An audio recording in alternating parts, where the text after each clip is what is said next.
And now you could all stop B.B. King up with a biscuit.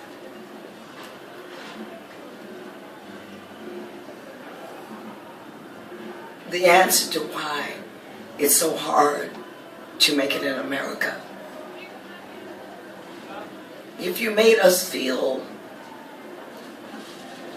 that our music was embarrassing and that it was shameful to sing blues music, or what you call blues music at the time. In 1962, we were trying to break away from that. We wanted to be the Supremes more than we wanted to be B.B. King. And then you whipped around and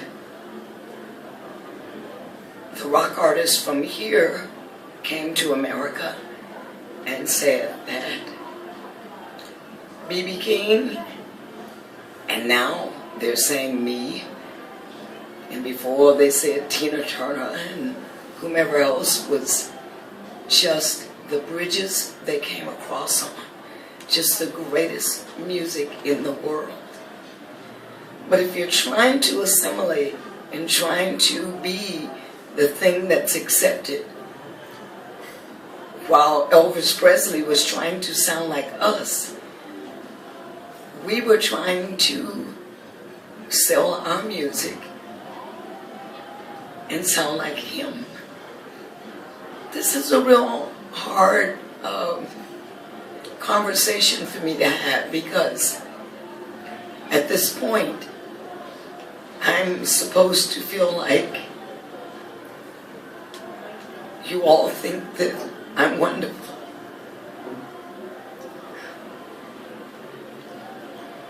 But if you did earlier,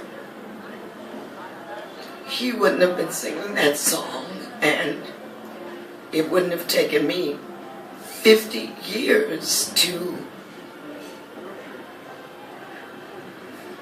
sing all of my flop records.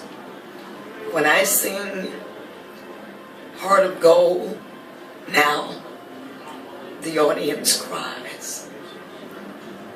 When I sing Souvenirs now, the audience cries. I don't know what to say to you other than that. How would you think we would be so proud to sing what we sung when we were trying to be like you? And you said that our music was bastardized and that no one liked it. And then the Beatles and Eric Clapton came and said, this is the greatest music in the world. And you all said, this is the greatest music in the world. So now it's just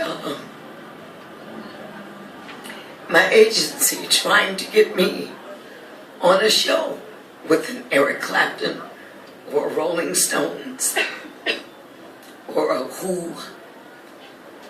In fact, when they brought me the song to do that I did at the Guinness and Honors by the Who, which I had never heard, and they said, we want you to do a song by the Who. And I said, but what?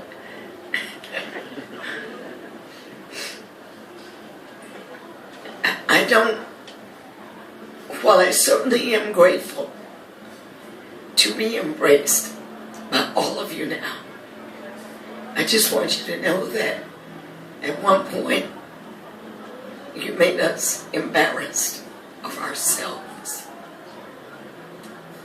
And I want you to know that. So Ms. LaVette mentioned a performance, a very, very special performance that I think resonated and still resonates in America. It was her performance of a Who tune when the Who was being honored at the Kennedy Center by the President of the United States. And to this day, it's one of the most looked at YouTube videos. And I think the best thing to do now is to play that. Do you know how thrilling it was to have an Irish husband who, of course, grew up adoring these people? And people always ask me, what was thrilling about that moment? What was thrilling to me was to look up and see Pete Townsend and Roger Daltrey crying, and to see my husband see them crying at what I sung, their song. Hate to sound hateful, but that's how it lays. That's what it is. Robert, could I have some more champagne?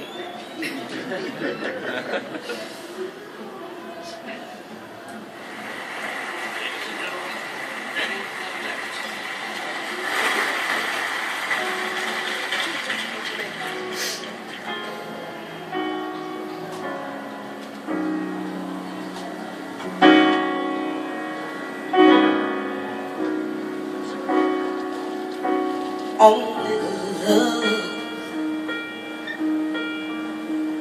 can make it rain,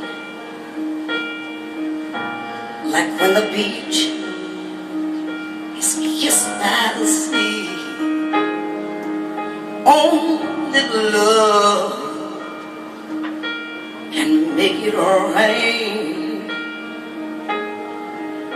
like the sweat of two lovers laying in the fields. Love,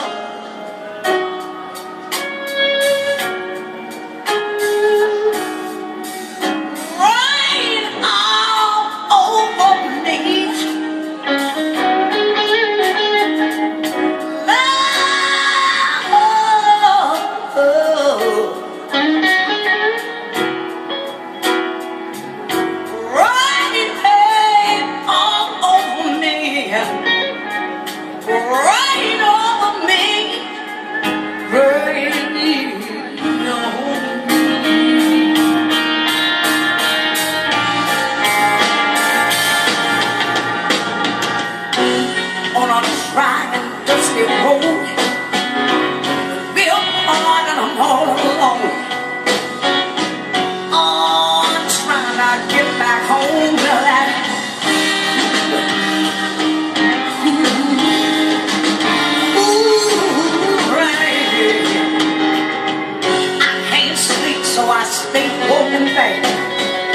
The night is hot and just as black as rain. Lord, I need me one more drink of that cool, cool.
I'd never heard that song before that week, and still am not crazy about it, but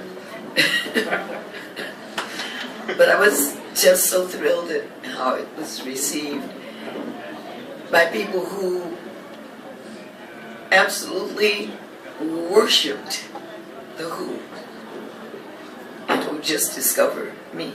Can I ask you something? How do you approach a song like that? You don't even like it, but it's so heartfelt. How can you? Well, that right there, I when I went onto the stage, I knew what was going to happen, and of course my husband knew the song, and it had been his favorite song, as I'm sure it was for most of you. You have to look at how long it's taken for my career to come into fruition. When I looked out at the audience, there is, I'm from Detroit.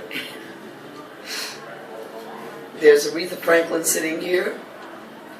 There's Barbara Streisand, whose people came out same year as my man in 1962. And there's Beyonce sitting over here. So I call this my Three Stooges slap just thump. It wasn't about the song at all. It was about what I was doing, the opportunity I'd been given. And it could have been Ding Dong, the Witch is Dead, whatever it was. I would have sung it the same way. To have all these things going on. When I did the inaugural with John Bon Jovi, I was the only person on the show who wasn't a star. I was standing at the feet of Abraham Lincoln, who freed the slaves. I was the only person on the show who was born in segregation, besides Pete Seeger, who was certainly born under different circumstances than myself. So many things with that, as well as with the inaugural, were going on for me until it didn't even have anything to do with the song or who I was singing with. At the inaugural, 800 million people heard me for the first time in 50 years. And at the Kennedy Center Honors, he had all these bitches here. And I got a chance to slap them right across the mouth. From Barbara Streisand, from one B to the other B. All bitches. It's fabulous for me. Fabulous for me. And if I never do anything else, as long as I live, I've done that. And if y'all don't remember it, they do. Plus, I had on a size 6.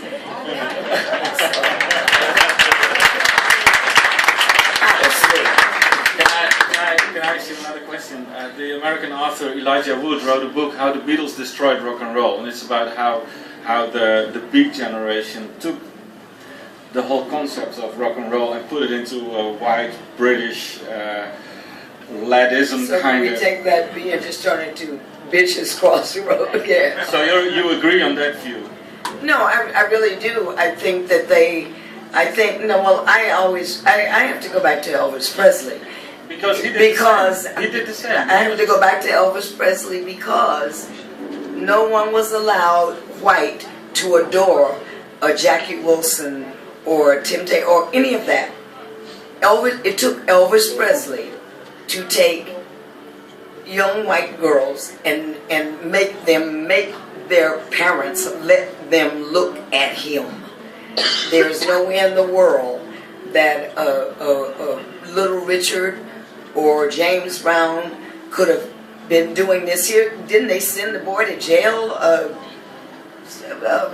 Sweet 16 sent him to jail because some white chick thought he was fabulous. That was it. It took Elvis Presley to keep black guys from going to jail for loving this whole kind of movement and whatever. But on the other hand, with Elvis, it got into white territory, so to say. Yeah. And they ran with it. Yes, they did, and I'm. Or we ran with it. Yeah, right. Yeah. Keep putting yourself in it. Yeah, and I'm glad you did, because had you not, it wouldn't have gotten down to me now. When I did the Kennedy Center thing, that brought in a lot of white folks. When I did the inaugural thing and sung "A Change Is Gonna Come," blacks were like, I remember her from the 60s, and where's she been? Believe it or not, that week I saw my audience change from a totally white audience who had come to save me to 2 or 3 blacks. They're like, I remember her when I was young. And now I've got what I call my Ray Charles audience, a mix of everybody. And that's what music is. It's just songs. When people say, how do you do this with these songs? I say, shit, they're just songs. And they're just songs. The Elvis Presleys and Little Richards, they're just fucking songs, I am just so glad that everybody's just listening to songs. They're just songs. Doesn't make any difference who does them. It still does commercially, because Justin Bieber and Adele should not be any bigger than I am. But on the other hand, still just songs, but on the other hand, if we would play "Love Reign Over Me" by The Who now, that would be a completely different song that we heard just a minute ago. Well, it certainly is different. And when they wrote songs, when I started singing, and the way my manager taught me to sing earlier, you used to buy one. It was about the writers. It was about the writers. The writers would write a good song, and then you were a goddamn singer, then you sing the song. Everybody recorded "Teach Me Tonight" or whatever Frank Sinatra recorded, Nat King Cole recorded. If you were a good singer, you recorded these songs. And everybody bought them by whoever you liked them by. I mean, Bing Crosby and Nat King Cole's White Christmas are equally as big. Equally. And that's what it should be now. But every goddamn writer now that writes a song becomes a star.